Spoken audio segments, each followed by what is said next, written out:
Sino si Eren Yeager? Si Eren Yeager ay isang miyembro ng Scout Regiment at ang pangunahing tauhan ng seryeng Attack on Titan. Siya ang nag-iisang anak na lalaki ni Grisha at Carla Yeager, ang pinagtibay na kapatid ni Mikasa Ackerman, ang nakababatang kapatid sa ama ni Zeke Yeager at ang kasalukuyang may hawak ng Attack Titan, Founding Titan at ng Warhammer Titan. Si Eren ay ipinanganak at lumaki sa distrito ng Shiganshina na matatagpuan sa katimugang gilid ng Wall Maria.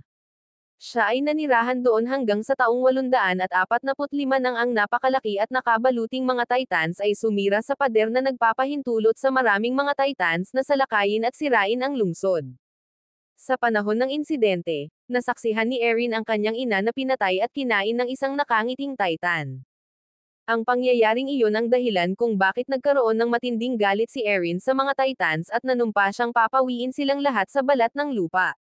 Di nagtagal pagkatapos ang kanyang ama na si Grisha Yeager ay natagpuan siya at ibinigay sa kanya ang susi sa kanyang basement na nagtuturo kay Eren na hanapin nito ang lahat ng dahilan at muling kunin ang Wall Maria, pagkatapos ay tinurukan niya si Eren ng Titan Injection.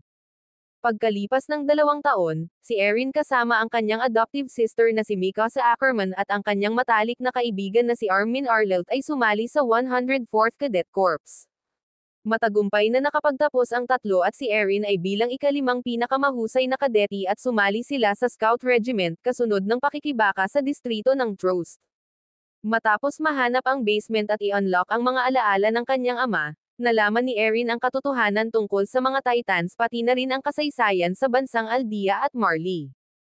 Nangako si Eren na papalayain ang kanyang tahanan mula sa kanilang tunay na kaaway, ang natitirang sangkatauhan na nakatira sa kabila ng dagat. Sa kasalukuyan, nagtataglay si Eren ng kapangyarihan ng 3 Titans.